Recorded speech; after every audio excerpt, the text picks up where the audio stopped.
আয়ারল্যান্ডের বিপক্ষে সিলেটের মাঠে প্রথম টেস্ট শেষ করার পর এবার বাংলাদেশ ফিরছে হোম অফ ক্রিকেট খ্যাত মিরপুরে। ঐতিহাসিক দ্বিতীয় টেস্ট অনুষ্ঠিত হবে এই মাঠে। প্রথম টেস্টে ইনিংস ব্যবধানে জয় তুলে নেওয়া বাংলাদেশ দ্বিতীয় টেস্টেও একই ফলাফলে চোখ রাখছে। যেহেতু খেলা হচ্ছে শেরেবাংলা স্টেডিয়ামে, তাই পিচে আসবে পরিবর্তন, স্বাভাবিকভাবেই একাদশেও আসবে রদবদল।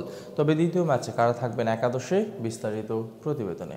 আইরিশদের বিপক্ষে সিরিজের প্রথম টেস্ট ম্যাচটা ছিল ঐতিহাসিক। ইনিংস ব্যবধানে জয় তুলে দিয়েছিল বাংলাদেশ।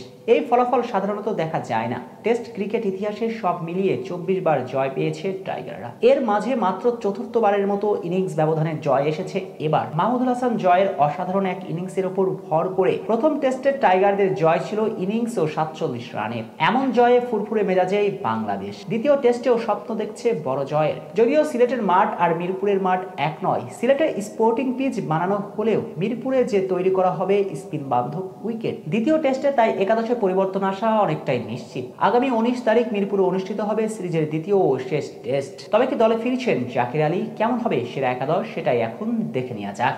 সবার আগে আসবে ওপেনারদের ব্যাপারে। যেহেতু প্রথম টেস্ট দুই ওপেনারই খেলছেন দারুণ ইনিংস, তাতে তাদের অবস্থান নিয়ে প্রশ্ন তোলার কোনো সুযোগ নেই। স্বাভাবিকভাবে তাই একাদশে থাকবেন সাদমান ইসলাম ও মাহমুদুল হাসান জয়। এই দুজনেই থাকবেন মিরপুর টেস্টেও। 3 নম্বর পজিশনে বাংলাদেশের জন্য অটো চয়েস মমিনুল হক। যদিও প্রথম টেস্টে সেট হয়েও তিনি সেঞ্চুরি করতে পারেননি, বিদায় নেন 82 রান করে। তার মতো একজন অভিজ্ঞ ব্যাটারের ক্ষেত্রে একটা বড় অপরাধ বলে বিবেচনা করা যায়। বাংলাদেশের হয়ে সবচেয়ে বেশি টেস্ট সেঞ্চুরি করা মমিনুল নিজের রেকর্ড এগিয়ে নিতে পারতেন আরো একটু সামনের দিকে, তবে সেটা আর হয়ে ওঠেনি।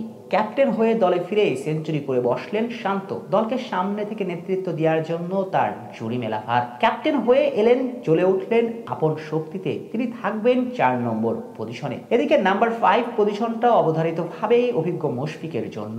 এই টেস্টটা তার জন্য ঐতিহাসিক, শুধু তার জন্যই নয়, পুরো দেশের জন্য। কারণ বাংলাদেশ ইতিহাসের প্রথম কোন ক্রিকেটার হিসেবে ক্রিকেটের সবচেয়ে মর্যাদার ও রাজকীয় ফরম্যাটে 100তম ম্যাচ খেলতে নামছেন মুশি, সেটাও কিনা হোম অফ ক্রিকেটে মাঠের প্রিয় দর্শকদের সামনে। এদিকে 6 নম্বর পজিশনে ব্যাট করবেন লিটন কুমার দাস। পাশাপাশি দলের উইকেট কিপিং এর দায়িত্ব সামলে নিতে হবে LKG কে।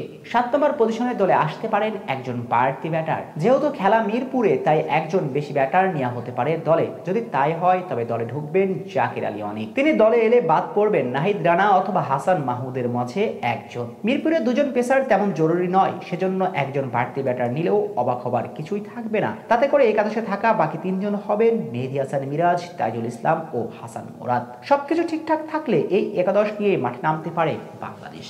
আইরিশদের বিপক্ষে সিরিজের প্রথম টেস্ট ম্যাচটা ছিল ঐতিহাসিক। ইনিংস ব্যবধানে জয় তুলে দিয়েছিল বাংলাদেশ।